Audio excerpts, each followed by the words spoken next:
আমাদের ভাজি আলু আর কলিজার ভাজিটা হয়ে গেছে। আমরা এখন এটা ডিশের মধ্যে ঢেলে নিয়েছি।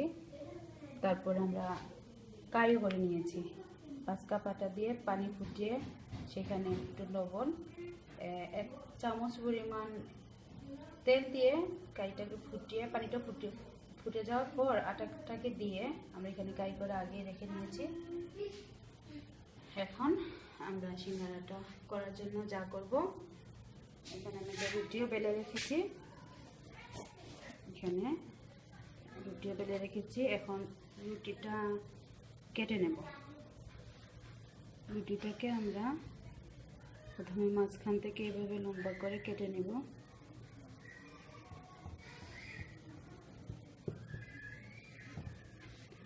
তারপর এপাশ থেকে আবার আমরা সম্পূর্ণটা সমান ভাগ করে কেটে নেব। তারপর এটা এক একটা হয়ে যাবে এক একটা ত্রিভুজ আকৃতির। এই যে এখন আমরা এটাকে সিঙ্গারার ভাঁজ দিয়ে দেব।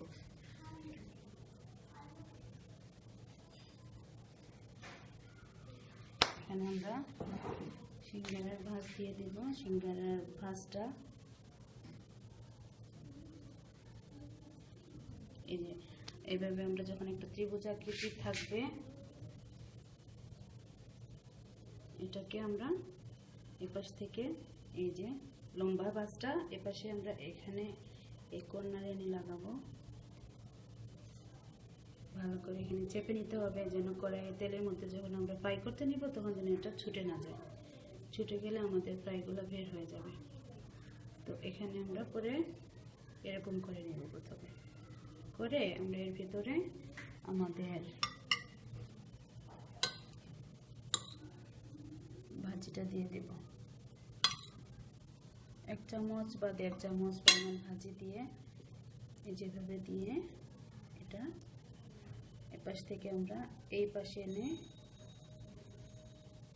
এই পাশটা এই মুখটা এই পাশে এই মুখটা এভাবে আমরা লাগিয়ে নেব। ভালো করে লাগিয়ে নেব, কারণ যদি এটা আমাদের তেলে ফ্রাইতে দেওয়ার পরে যেন না ছুটে যায় মুখটা। এখানে আমরা আগেই কয়েকটা করে রেখেছি আপনাদের দেখানোর জন্য। তারপরে আমরা এখন আবার সিঙ্গারার ভাঁজটা আপনাদেরকে দেখিয়ে দিই, কারণ এই সিঙ্গারা করতে সিঙ্গারার ভাঁজটাই হচ্ছে প্রধান। দেখেন ত্রিভুজ আকৃতির যে রুটিটা, সেটাকে আমরা এপাশ থেকে লম্বাটে যে পাশটা সেখান থেকে এখানে এনে ভাঁজ দিয়ে দেব। ভাঁজ দিয়ে আমরা এই মুখটা ভালো করে লাগিয়ে নেব।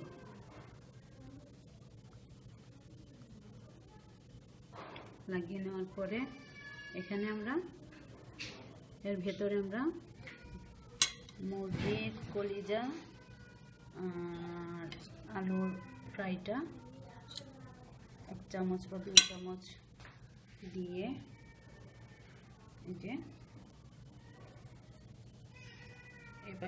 এই পাশে এনে লাগিয়ে তারপরে এটার মুখটা আমরা এভাবে এই পাশের মুখটা আমরা এভাবে লাগিয়ে নেব। মুখটা ভালো করে লাগাতে হবে, কারণ যদি ফ্রাইয়ের সময় তেলের মধ্যে ছুটে যায় তাহলে সব মশলাগুলো ভেতরের ভাজিগুলো বের হয়ে আসবে। তাই লক্ষ্য রাখতে হবে আমাদের মুখটা ভালো করে লেগেছে কিনা।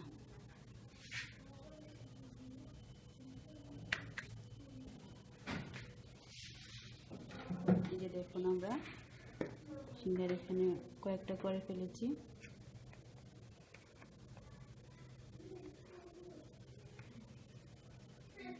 এখন এগুলো তারপরে একে একে আপনারা রুটি বেলে কেটে এটাকে এভাবে ভাঁজ দিয়ে রেখে দিতে পারেন, করে ফ্রিজেও রাখতে পারেন, সাথে সাথে ভেজে খেয়েও ফেলতে পারেন। ধন্যবাদ। অন্যদিন আমরা আবার নতুন আরেকটা রেসিপি নিয়ে আপনাদের সামনে হাজির হব। আল্লাহ হাফেজ।